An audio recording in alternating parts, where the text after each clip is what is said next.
Hi hello నమస్తే. అందరూ బాగుండాలి, అందులో మనం ఉండాలి. ఈరోజు ఒక మంచి మాటతో మీ ముందుకు వచ్చేస్తా ఉన్నాను.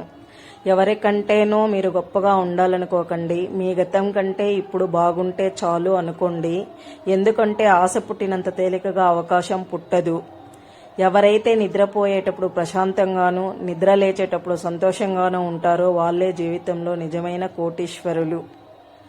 కుక్కల అరవని ఊరు ఉండదు, విమర్శించిన నోరు ఉండదు. మన పని మనం చేసుకోకపోవడమే మంచి పని. నీతో అవసరముంటే ఒక రకంగా, అవసరం లేకపోతే ఇంకో రకంగా ప్రవర్తించే వ్యక్తులను మీ జీవితంలో ఎప్పటికీ నమ్మకండి. చెడ్డవాడికి దగ్గరగా ఉన్నా పర్వాలేదు కానీ అవసరానికి వాడుకుని వదిలేసేవాడికి మాత్రం చాలా దూరంగా ఉండాలి. కష్టం అనేది ఎప్పుడూ ఉండదు, సంతోషం అనేది రాకమానదు. వచ్చిన కష్టాలను ఓర్చుకోండి, సంతోషం అనేది మిమ్మల్ని వెతుక్కుంటూ వస్తుంది. తోటి వారికి సహాయం చేయలేనివాడు భగవంతుడిని బంగారు పూలతో పూజించినా వ్యర్థమే.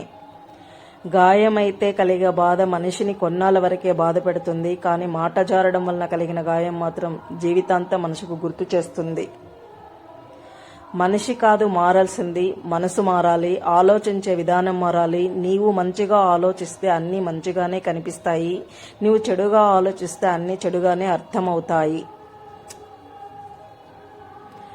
ఎంత విలువగల వస్తువైనా దాని విలువ తెలియని వారి దగ్గర ఉంటే ఆ వస్తువు యొక్క గొప్పతనం కూడా కనబడకుండా పోతుంది. అలాగే మనిషి అయినా సరే నీ విలువ తెలియని వాళ్ళ దగ్గర మాట్లాడినా వాదించినా ఉపయోగం ఉండదు.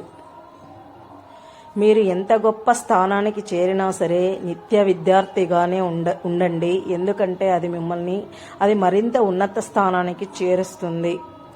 నీకు నచ్చని వ్యక్తి గురించి మాట్లాడుకు, నీకు ఇష్టం లేని వారి గురించి తలుచుకోకు. నిన్ను చులకనగా చూసేవారిని అస్సలు పట్టించుకోవద్దు. బలాన్ని ఉపయోగించి ఎదుటివారి మీద గెలవడం చాలా సులభం, కానీ గుణాన్ని ఉపయోగించి ఎదుటివారి మనిషిని గెలవడం చాలా కష్టం. నీకు దక్కని వాటి కోసం పట్టుపట్టడం ఎంత మూర్ఖత్వమో, నీ దగ్గర ఉన్న వాటిని వదులుకోవడం కూడా అంతే మూర్ఖత్వం. గుర్తించుకోండి, తగ్గి బ్రతకడానికి తల్లిదించుకొని బ్రతకడానికి చాలా తేడా ఉంది. పెద్దగా ఆలోచించండి, చిన్నగా మొదలు పెట్టండి. ఒక్క రోజులో ఏది సాధించలేరు. నీ ఎదురుగా తీయని మాటలు చెప్పి నీ వెనక నీ గురించి చాడీలు చెప్పి నష్టం చేసే వారి దగ్గర నుంచి దూరంగా ఉండు. వాళ్ళ పాలకుండలో చేరిన విషపు ప్రతి ఒక్కరికి కన్నీటి చుక్క వెనుక చెప్పుకోలేని బాధలు, అవమానాలు, అవహేళనలు, చీదరింపులు, నిద్రలేని రాత్రులు ఎన్నో ఉంటాయి. భరించి బ్రతకడం ఆపండి, తెగించి బ్రతకడం నేర్చుకోండి. ఎలా ఉంటేనో ఈ సమాజంలో బ్రతకగలం. మీరు వాదించే వారికి ఎంత తక్కువగా స్పందిస్తే అంత ప్రశాంతంగా ఉండగలుగుతారు. Thanks for watching. Please like, share and subscribe చేసేయండి.